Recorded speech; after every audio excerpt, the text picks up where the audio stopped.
All all right. We're ready to begin. And I want to start out by telling everyone that I'm really happy to be here and to introduce our guest speaker, Tom Barkin, President of the Federal Reserve of Richmond since 2018. I saw that you recently addressed the Cecil County Chamber of Commerce. Susan O'Neill as the executive director of Tri-County Council of the Upper Eastern Shore. So she and I are pretty good friends over the years. Prior to joining the Federal Reserve, Mr. Barkin has been the senior partner and CFO of McKinsey Company, a worldwide management consulting firm. And I see you had run offices in Southern United States. You earned your bachelor's degree and master's degree and law degree from Harvard University. And you were born and raised in Tampa. So I'm sure there's a story ending up from Tampa in Harvard. The one thing I did notice, I saw you had a map of the counties that you had visited. Very impressive. I also noticed that that you've probably gone to a higher percentage of counties in Maryland than any of the other states. And I just wanted to double check and make sure that you don't own a house in Ocean City and you're not running for office in the state of Maryland. So with that, I'll introduce you and let you answer that one question. Thanks, John. That's hilarious. And I wouldn't have known. My house is in South Carolina, believe it or not. I feel like I need to explain myself in South Carolina. So it's great to spend time with you. And John's picking up on something that's pretty important to me. And one of the reasons I was excited about today, which is at the Richmond Fed, we took a look across our district, which is South Carolina through Maryland and West Virginia, and said, where is the economy not working as well as we'd like it to be working? And one of those answers was in smaller towns. And so we said to ourselves, we need to make sure we're focused on our entire district, especially the places that aren't working, and see what we can do to understand what needs to happen to bring best practices and to bring our research capabilities into these areas. And so we're very committed to being on the ground in these towns. And I'm gratified that you looked at the map. That's going to make my team very happy because we've had a lot of fun doing it. It's almost a Where's Waldo, because every week or every other week, I'm in some smaller town in our district trying to understand what works and what doesn't work. So that's background and maybe a little bit of why we're here. I could do anything you want. I figured I might actually just spend 5 or 10 minutes talking about inflation. It's a topic on many people's minds. And then I'm glad to do whatever y'all want afterwards, including any challenges, questions, Q&A, advice. I think we're sort of all in this together. I'll give you my views. These are hopefully not inconsistent, but they're not necessarily those of anybody else in the Federal Reserve System. And I say that in part because it frees me up to say whatever I think. So that's what I'll do. So inflation, like some of you, I grew up in the 60s and 70s, which is an era where inflation emerged and then became painful. You'll remember a wage and price freeze that left supermarket shelves bare. You'll remember 2 oil crises that led to panic and lines at the pump. You may remember President Ford issuing buttons that were titled "Whip Inflation Now." The 70s were rough. You couldn't even go anywhere without hearing the Bee Gees. So let me just say, it was a tough time. But to give you context, because people talk about the 70s a lot, by the mid 70s, the personal consumption inflation index, which is the one that we focus on, reached 10.5%, which is nearly twice what it is today. In the early 80s, the Fed actually, under Paul Volcker, really did whip inflation. Of course, things had to get bad before they got better. We had 2 recessions in the early 80s. Employment almost reached 11%. But since that time, inflation has been low and it's been stable. And I think the Fed learned the lesson from all that, which is that a continued focus on inflation anchors inflation at relatively low levels and creates a healthy foundation for the economy. And obviously the US economy has grown magnificently over the last 40 years. Now, I have a theory that memory matters. Recessions happen every 8 to 10 years because that's how long it takes for a leadership team to turn over and then believe they know better than their predecessors and repeat their predecessors' errors. We have real estate overreach about every 15 to 20 years because that's the pace at which credit officers turn over and their memories fade.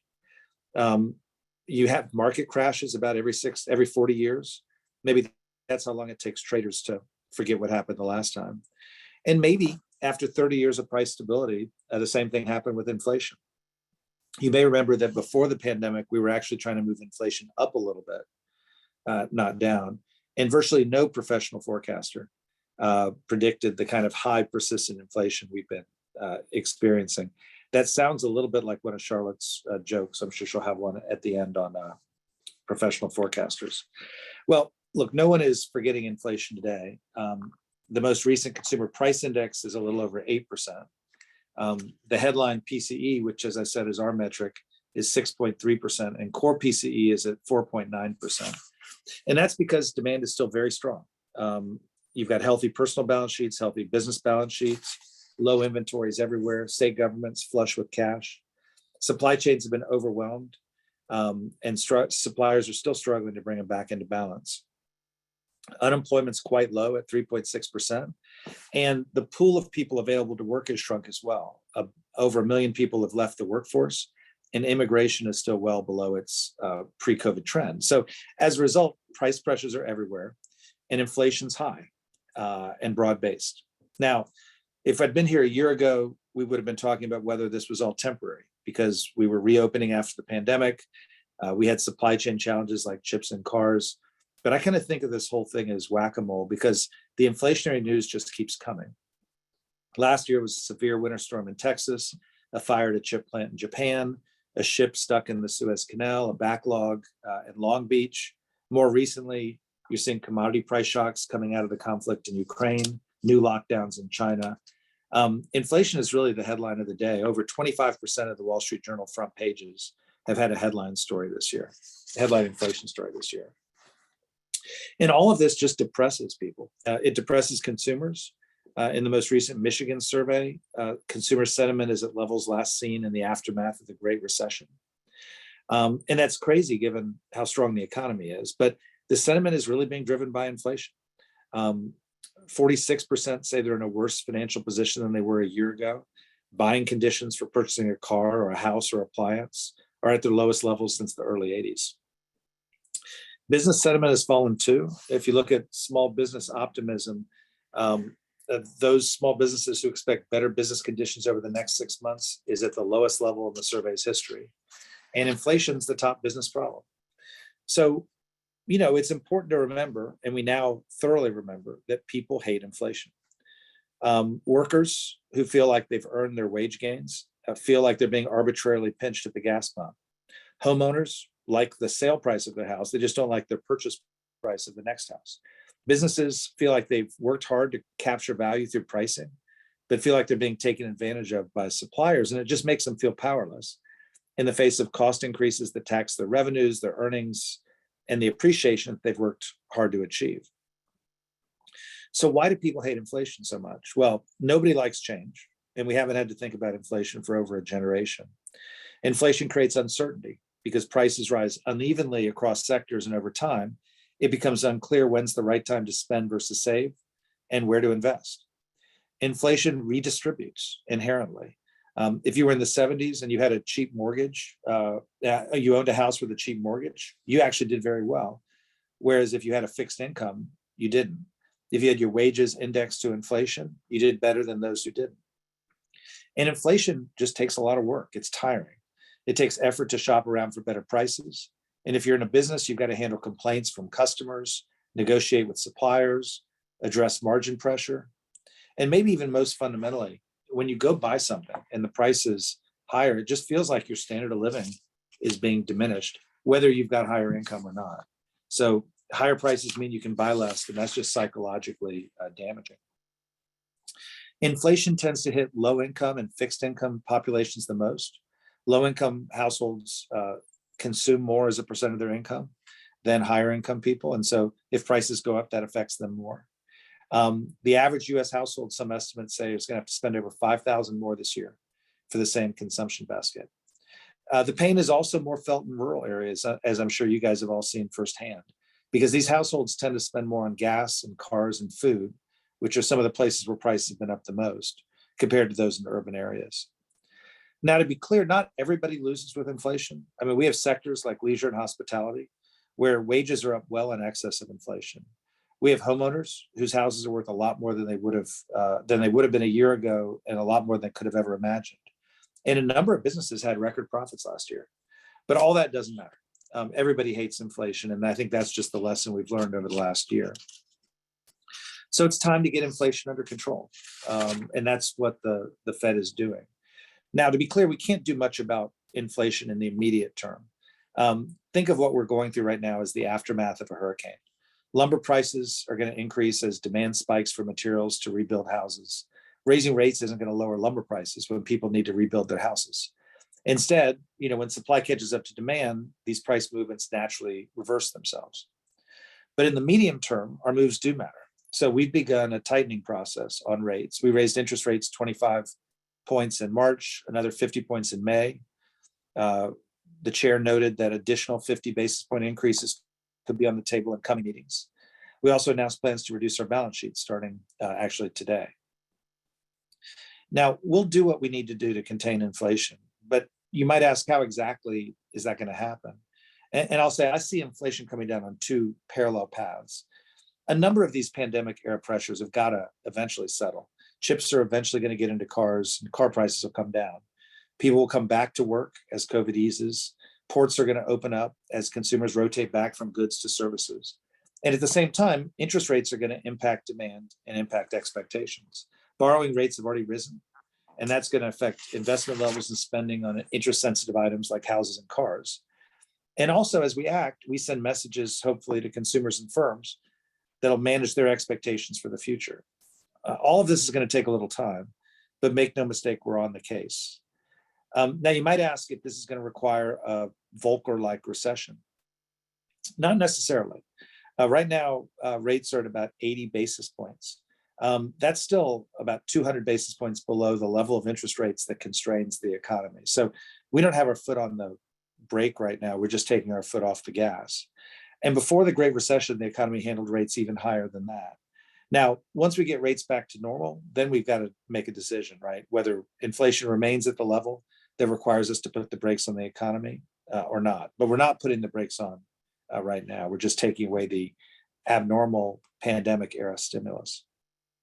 So just to close, I just say inflation's high. It has real costs to both individuals and businesses. People hate it. By contrast, if we get inflation closer to the target rate, that creates the certainty that enables growth and supports employment. And that's why we care. And of course, that's why we're tackling it.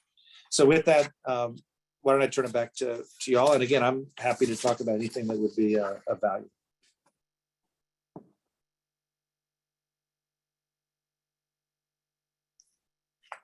John, you're mute. There you go. Charlotte, did you want to chime in? Or I do have one question to get the question started. And it's particularly about the rural question. I've lived in, when I moved to Charles County, I bought a house that was as far away as you could get into the country and still get cable television. And now I still get the best internet, so that's pretty good. But I saw that with each energy crisis, every time energy prices went up, home prices went down in La Plata. And my concern or my question is, what's going to happen to these rural areas? Last year, everybody wanted to get out of the city to go to the rural areas. But this year, I would expect that home prices in the rural areas might fall significantly and injure the rural economies. What do you think about that? Well, there's a lot of math that's behind all this. One interesting fact, which I didn't realize before this whole latest gas thing happened, is if you look at the percent of consumption that Americans spend on energy right now, and compare it to say 1974, it's less than half. So it was 11% in 1974. It's about 4% today. If you look at food and energy together, it was over 20% in 1974. It's less than 10% today. Part of that is cars are more fuel efficient. Part of it is that maybe people are living, doing shorter commutes or fewer days. Part of it is that people are consuming on a lot more stuff. You mentioned cable television. It didn't exist in the 70s. So your and my television was free, and now you're paying for it. Healthcare would be another place. But I think we're going to find this time that the impact of these gas and food things on consumption is going to be less than it was back, after the last downturn, or certainly back 20 or 30 years ago. In terms of what happens rural versus urban, this is going to be very interesting. I'm sure some of you are hearing from your employees concerns about coming to work. Even those of you who have said, I want everyone back in the office, are hearing questions, do I really have to come in given gas prices? And so I think we are going to have this, I do think higher gas prices is going to support those of our employees that are dying to work from home. And again, that might make the impact on house prices less than what you've otherwise seen. In terms of your specific question, what happens to rural market housing? I think it totally depends on the rural market. The thing I've been really struck by is that in the small towns that seem to be succeeding, for whatever combination of they're attracting business, or they're attracting second homes, or people are moving to them in the exurbs or wherever, they have a housing crisis. And it's not affordable housing. It's not for people who otherwise would be homeless. It's for workers. It's for people who move there, because housing costs are up and developers aren't as focused on the small towns. And so throughout our district, I'm seeing a lot of challenges in housing right now that, it's not good from a getting housing standpoint, but it probably will help support house prices, at least in those markets that seem to be winning, right? I think in markets where people are losing and people are moving out, I think that's a different set of issues. But in the ones that are winning, I think there's actually a shortage right now. Maybe you see the same thing. Thank you.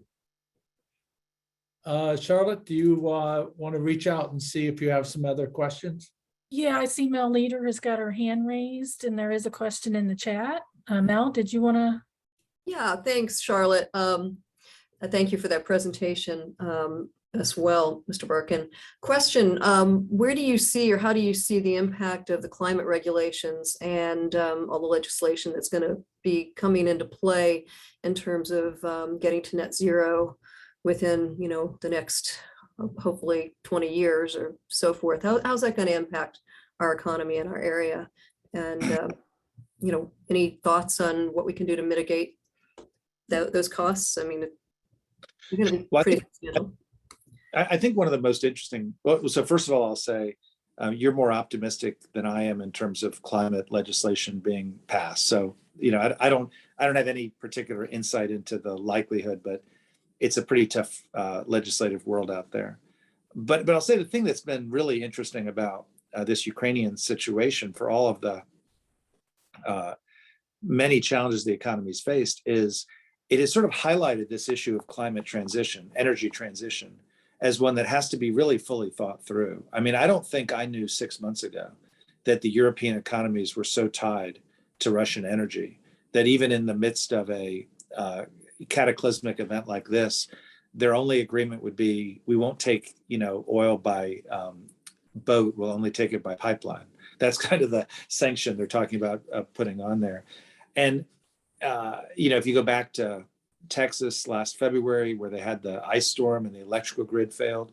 And I just think it has created a real imperative for us to think hard about energy transition. The thing that is absolutely happening is the desire of consumers and investors and leaders to address these climate issues is in fact driving energy transition at a fundamental level. If you go to the coal fields of West Virginia, as I have, nobody's buying coal, right? They already know, people have changed their purchasing. They've moved to natural gas. They've moved to something else other than coal. And there's no way to go backwards on that.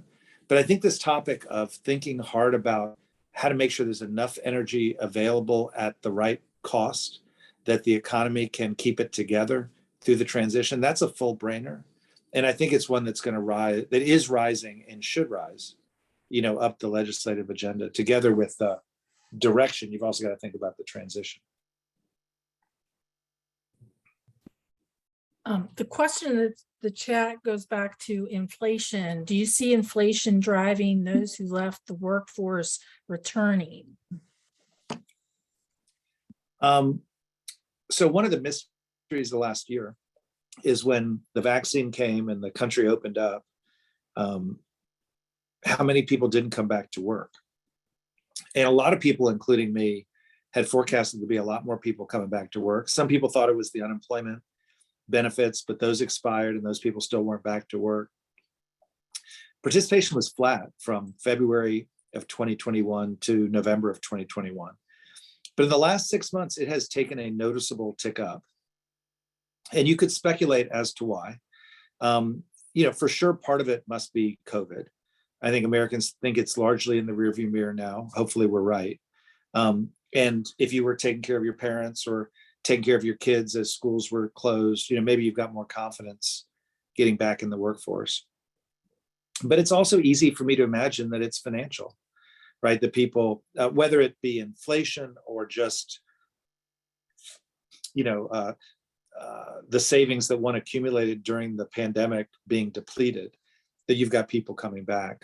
A few things that are interesting in there, which is we've had a long talk in this country about this being a she-cession, and in fact it was, compared to most recessions.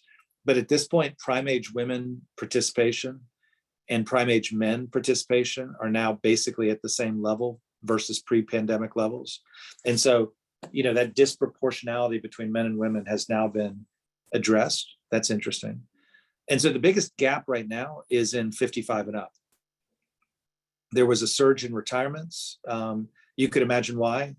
COVID, not wanting to work on Zoom, taking care of grandkids, 401ks be elevated, whatever.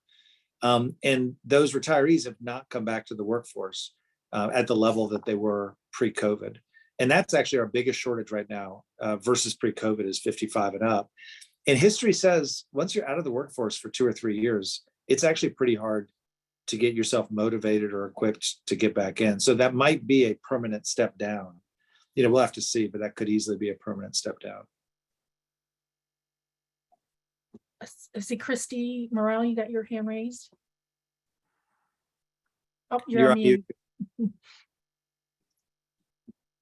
Thank you, Mr. Barkin, for your presentation. I'm coming at it from another avenue. We're a nonprofit childcare provider here in Talbot County, and we actually serve families in surrounding counties as well. And where does childcare fit in the overall economic process and the Federal Reserve's thoughts on creating rural economic prosperity? And I just have kind of a second question. And has this position previously been raised, or have you looked at it in other areas? And if so, what have you determined? Yeah. Well, so I'll start at the beginning. Growth of the economy requires two things. One is growth of the workforce, and the second is growth in productivity. If you're going to grow the workforce, you're going to do it in 3 ways. You're going to either do it naturally, fertility. We're probably 18 years behind on that. So that's not happening anytime soon. You do it through immigration, right? And over the last 2 years, that's actually gone down, not up, during COVID. And you do it by bringing more people in off the sidelines and into the workforce. And so we've done a lot of work in smaller towns, in bigger cities on this question of what would it take to bring more people in off the sidelines. And, the things that are interesting to me as I look at that is there seem to be other countries that are doing a far better job than we are on that topic. So Japan's had workforce issues for 100 years. Their participation of people 55 and up is 14 percentage points higher than ours. Ours might be 31, there's 45%. That's a huge number. And when it comes to women, you'll know that between the 70s and the 90s, there was a huge surge of women's labor force participation, and that helped fuel a lot of our growth in the 80s and 90s. But in the US, it plateaued in the late 90s and actually dropped about 4 points between the late 90s and today. And just to pick on another country, Canada's actually was exactly ours in 1999 and is now 4 points higher. So that's an 8-point gap. And if you could do something about that 8-point gap, that is a hell of a lot of growth for the US economy and also prosperity for those women who worked and a lot of other stuff like that. And so you have to ask questions about, what is it about our country, our society, the design of our economy that has made women's participation here lag women's participation in Canada. And so you immediately get to, topics of childcare, topics of the tax system. And I think those are, and topics of leave policies, very different in all these countries. But I think this, the tax system in the US taxes a second earner at the same rate as they tax a first earner. And so for a first earner, the first X is tax-free, and then you start paying taxes as you go further up. If you're a second earner, everything's taxed from the beginning. So it's actually pretty straightforward to think about how could you create a tax system that incented more second work. And I'm not saying that, all women are second earners, but there are a lot who are like that. And then the flip side on the childcare side, which is the question you asked, I think this crisis has just exposed it as being an industry that was understaffed for the demand that we had then and under resilient to the challenge we had.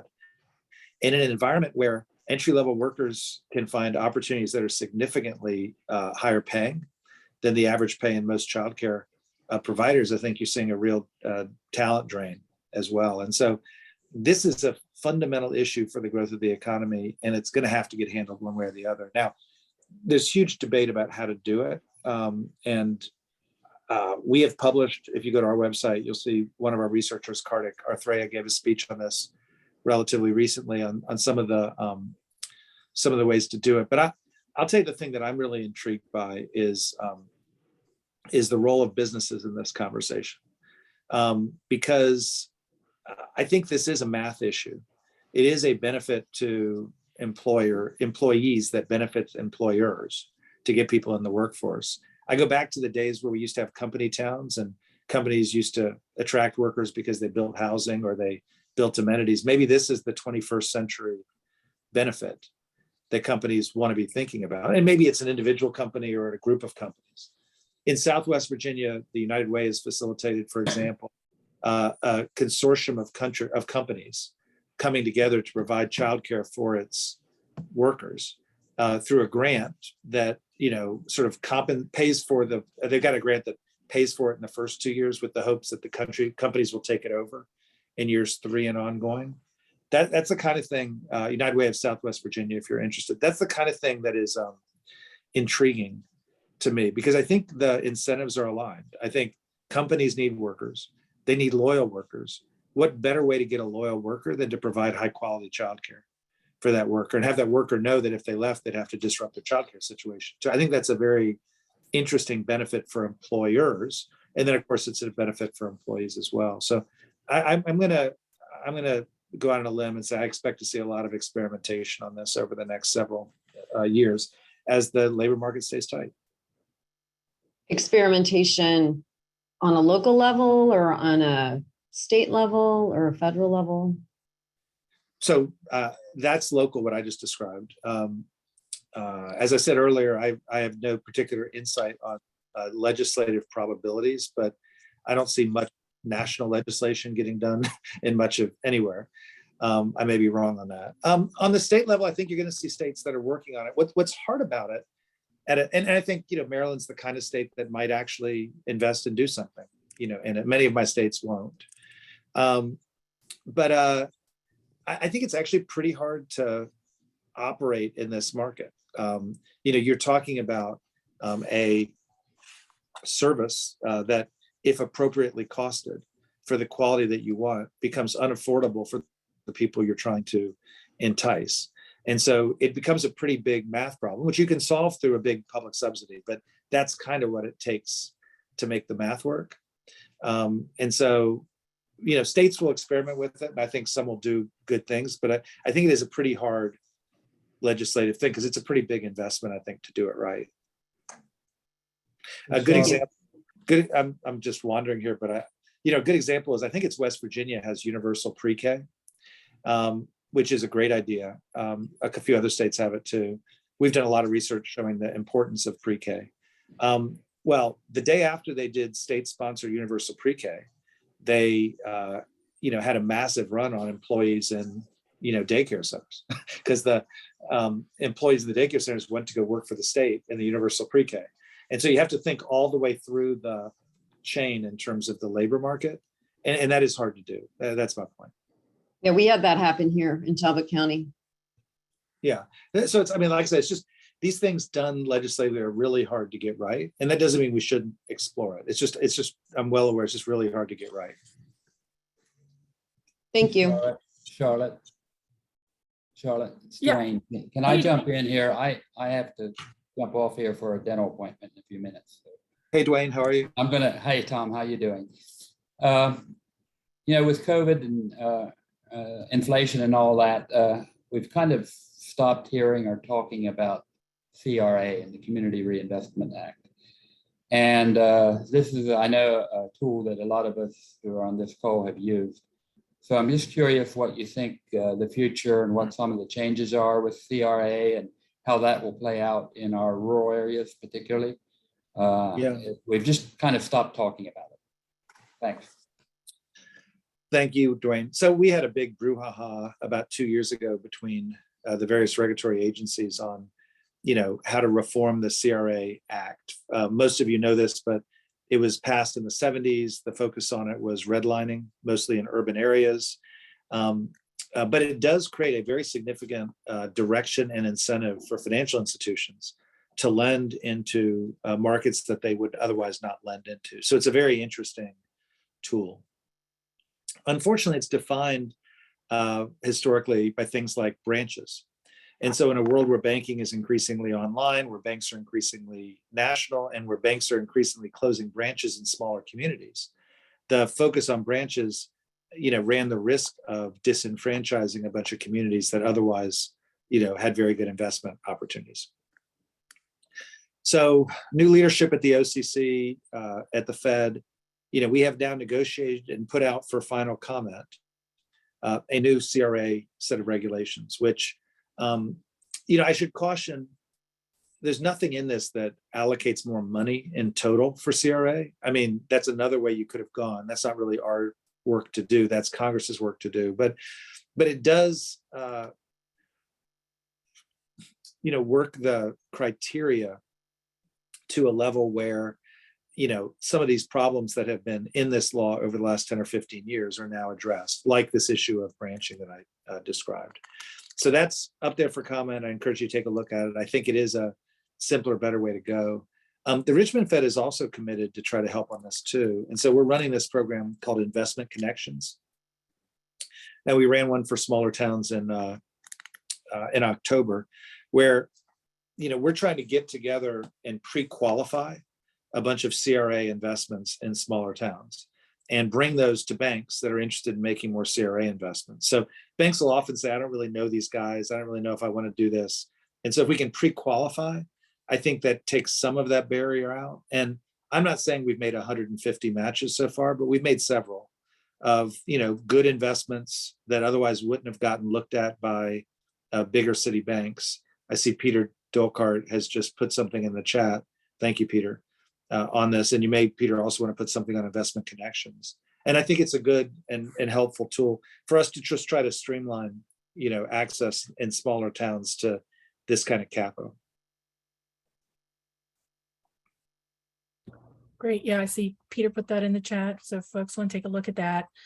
We do have a couple questions in the chat. So one is, what effects do you see inflation in the Maryland minimum wage increase having on each other? So let me make sure I get that. All right. What impact does the Maryland wage increase have on inflation? Is that the question?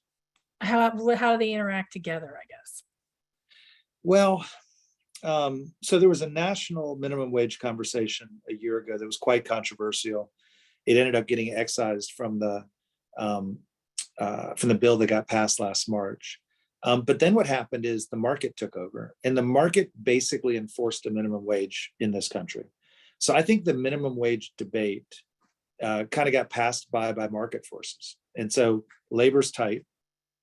If you run an Arby's or you run a ice cream stand, you can't find anybody at $11 or $12 an hour, even if the minimum wage was less than that.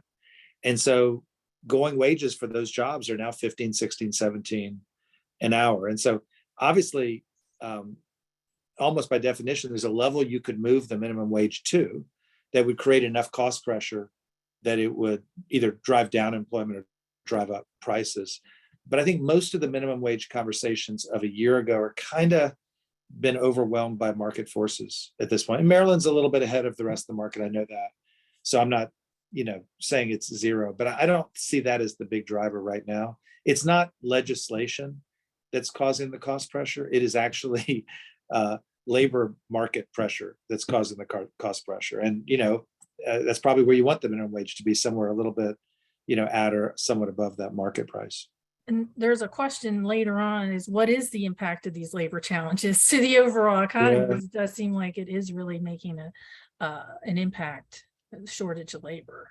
So it's big. I mean, and I guess I distinguish between businesses. So, a huge surprise to everybody was what happened in leisure and hospitality last summer, because that's actually a sector that did pretty well, even in the Great Recession, but they laid a bunch of people off. And when I say a bunch of people, 10 million people off in that sector. And a lot of people went on to other careers. Amazon built a bunch of distribution centers and hired a bunch of people. People went back to school, they retrained. And so when the restaurants opened up and said, I'm going to pay $11 an hour like I used to, and couldn't find any workers, they were kind of surprised. And that was a huge issue. Now, they have largely taken their wages up. And when I talk to them these days, I'd say the intense pressure of 6 months ago seems to have faded. Most of them are getting the work done one way or the other. So that's the lower income personal service workers. The place where the labor market is still tight is skilled trades. And so whether that's construction workers or welders, carpenters, but I would put truck drivers in there. I would put nurses in there. I would put cybersecurity professionals and cloud engineers in there. Places where you kind of have to have an expertise. And maybe we haven't manufactured enough of those folks over time. You had a whole set of senior people retire, whether that's nurses who didn't want to get COVID or were tired of the risk, or manufacturing people when they shut down took early retirement, and it's just hard to bring it back up. I flew to 2 different places this weekend and managed to have 3 canceled flights, and every one of them was a crew issue, because they retired a bunch of pilots and then they hired a bunch of pilots. Well, the pilots they hired can't fly the planes that the ones who retired are, so they're stuck in a doom loop here. And a lot of employers are like that. So that's going to be a challenge. Hospitals are really struggling with nurses, truck drivers I talked about. That's really where it's tight. And that is absolutely affecting costs and therefore prices and those sectors and those who use those sectors. Well, kind of dovetailing into supply chain issues, some of the questions are, one related to food and the aging of farmers. So are there any comments about recovery options for agriculture and food supply? Yeah, so food's a big issue. And, you can understand most of this. You can understand why the chips are having trouble getting into cars. But the food has been the hardest sector for me to try to understand, because we have about the same number of people as we did before COVID, and they're eating about the same amount. And so it's just, hard to imagine why we have so many shortages in food. Clearly, the Ukrainian situation, I think Ukraine and Russia together are something like 30% of the world's wheat supply. So that's clearly got an issue. But this labor shortage really is having an impact. I've been on the Eastern Shore in some of the chicken plants. I mean, that is not an attractive job. And in a world where there's not that much labor and there are other jobs available, people are going to go from that job to other jobs. And so I'm told those processors are running 80% of their capacity. And so we're just not producing the food that even we can do it. And then you've got drought issues in the West that are holding things. So I think it's a real challenge, not a lifetime challenge. It's all recoverable. But I think this transition's hard. One of the analogies I kind of like is we have inflation after every war. We had inflation after World War I, after World War II, after the Vietnam War. Why do you have inflation after a war? Well, you take all the auto manufacturers and you turn them into tank manufacturers, and you send all the employees off to battle. Then at the end of the war, you have to convert the tank plant back into an auto plant, and you have to take Rosie the Riveter and replace her with whoever was fighting on the front lines. That transition is hard. And at the end of a war, everyone's really excited and wants to buy a lot of stuff. And so you have huge demand, and you have all these renormalization of supply chains and labor chains that have to happen. And so you have inflation. And that's, we've had a war on COVID. I don't want to overuse the analogy, but the effort to go all in on this fight, I think, created the same kind of supply dynamics as you have at the end of an armed conflict. Yeah, and one of the specifics, is the forest industry, and we've had a lot of shocks to our industry here in Maryland. And there's a lot of stress related to the trucking and the impacts of building components related to those forest products. So any thoughts on tools for relief that we could tap into to support those challenges? I don't. I will say lumber prices have come down by half in the last 3 months. So I'm hoping we're on the back end of this, because that's an industry that's inexplicable, right? I mean, there's a lot of trees in this country.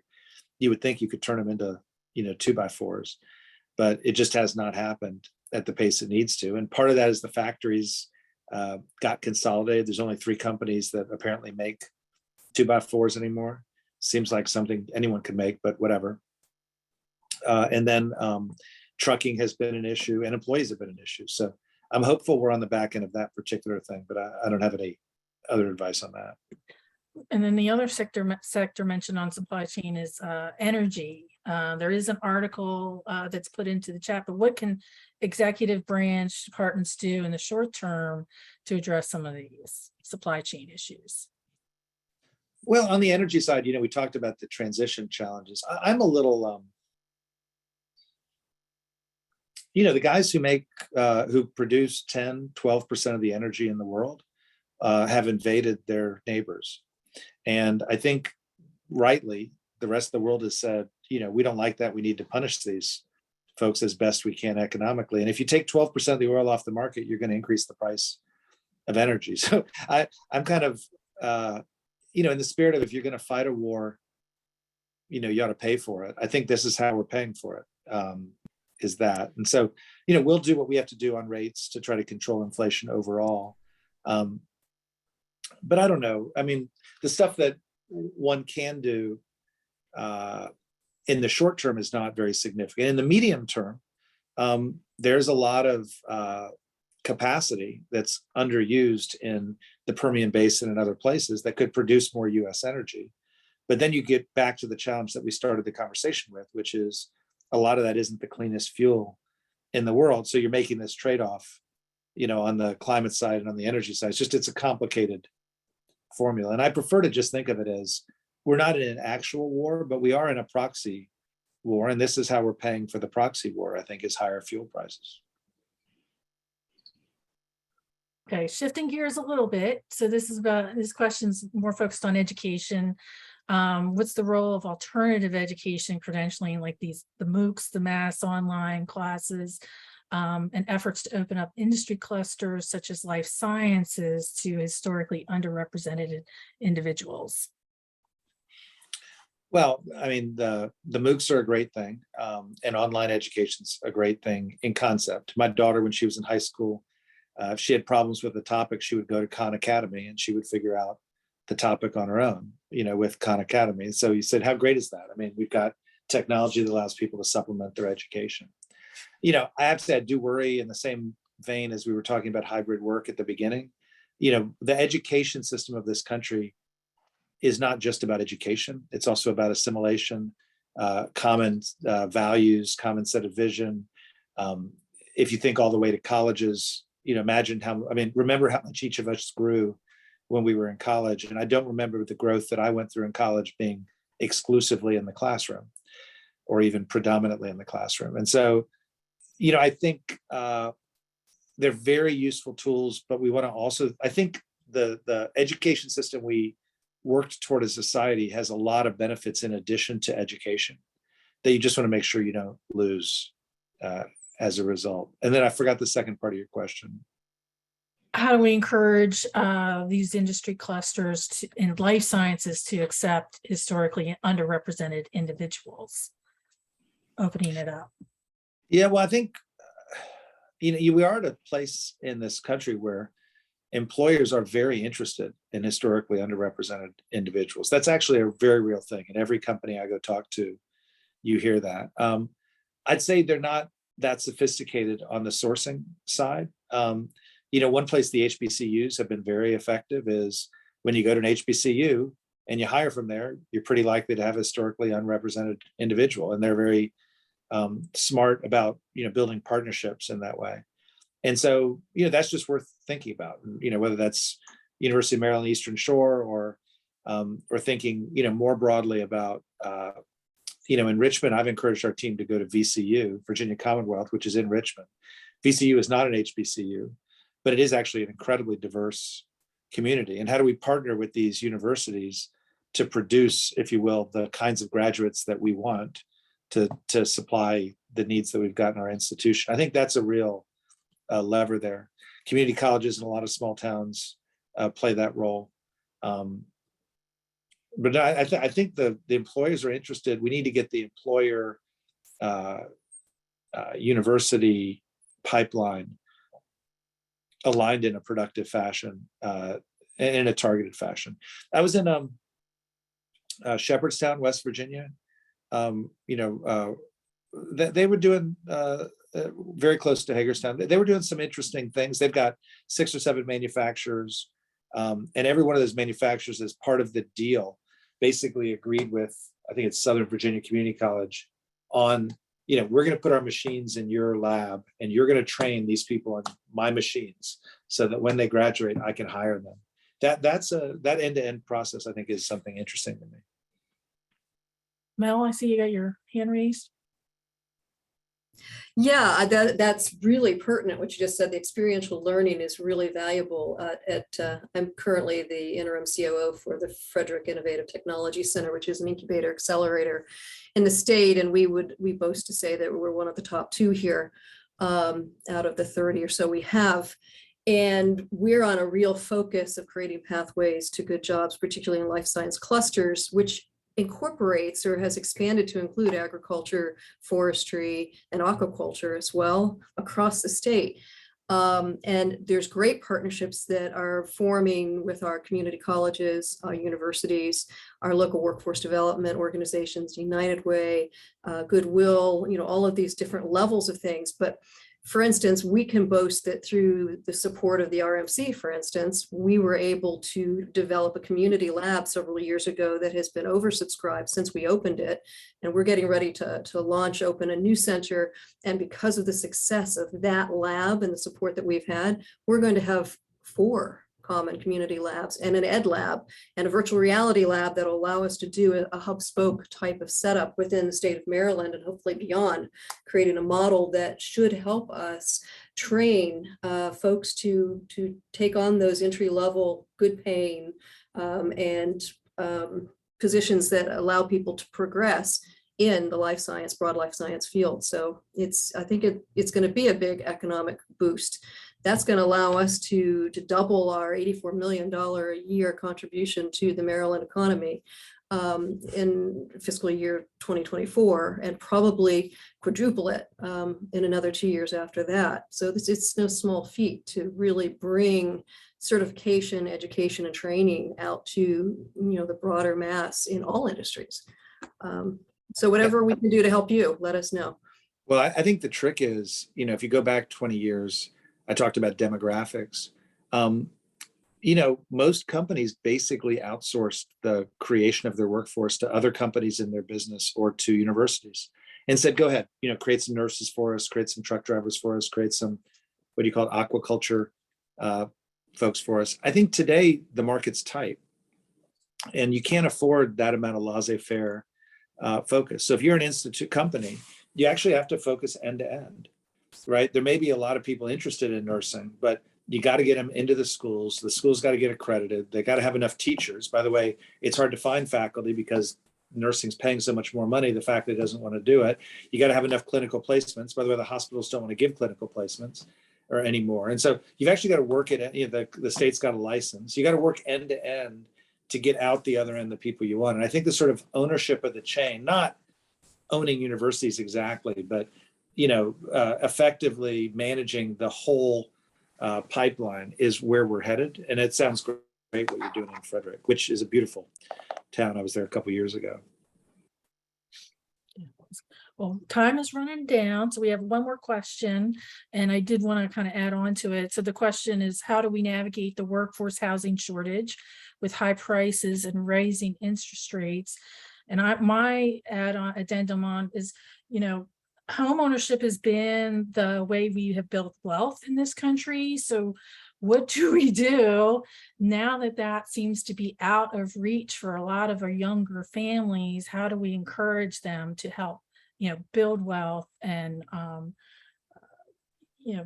considering that a home mortgage has generally been that avenue for them? Yeah, well, so we've talked about it. Construction costs are high because all this construction is going on and the workforce is short and materials are short. And so that means that housing is short. Housing is particularly short at, I'll call it the entry level. Housing is not that short at the high end because you can still find builders who want to build high-end housing because they'll make more money on it. But in a world with limited supplies and limited people, they're going to go with the high-end stuff, not the lower end stuff.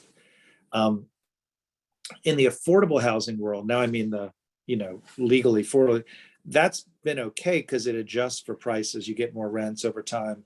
There's a subsidy stack, but there's no subsidy stack for workforce housing. So that creates a bunch of issues. Frankly, I'm always blown away in small towns by the challenges because you would think land would be cheaper and a lot of them people have been leaving. And so you'd think there was housing, but the housing is just not up to spec for what needs to happen. And you don't have developers at scale. So that's a bit, the issue on the housing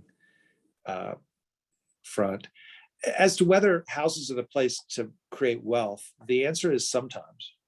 I mean, in the 70s and 80s and 90s, when I bought my first house, that was absolutely the place to create wealth.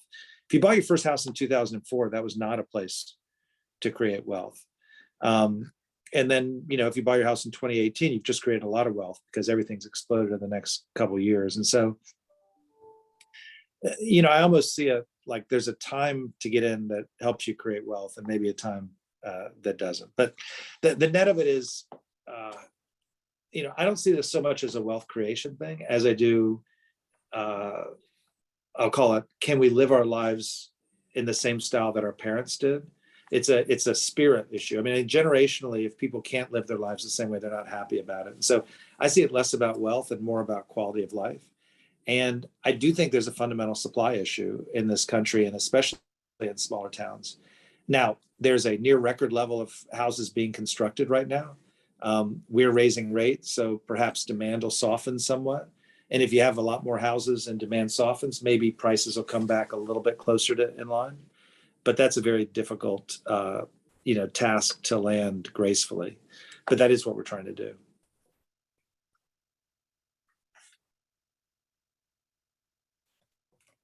John, I wanted to throw it Well, over to you. yeah, I do want to wrap up. I want to mention one other thing. Just I want to encourage you in your effort to fight inflation. And I'm a little bit older than you, but just so that people here that maybe haven't experienced inflation, I did hear an economist this morning from Europe, wasn't a United States guy, use the term stagflation. And I do want to mention that the very first house I bought it in 1981. It was in Falls Church, Virginia. And the interest rate was 13.25%. So I strongly encourage you to do whatever you can do to fight inflation, because we want to stop this now before interest rates and inflation couple together.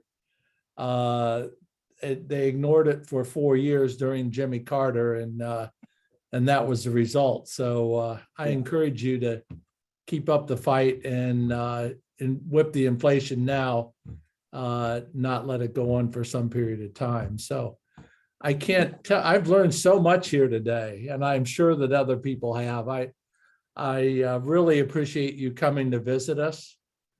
And I hope I speak for everybody. It's really been informative. I really would like to thank you for coming. Charlotte, do you have Great. any final words? Well, I just wanted to, in the agenda was included a link to this book that was just put out by the Federal Reserve, Investing in Rural Prosperity. So for folks that are interested, it is available online, and we encourage people to look at it.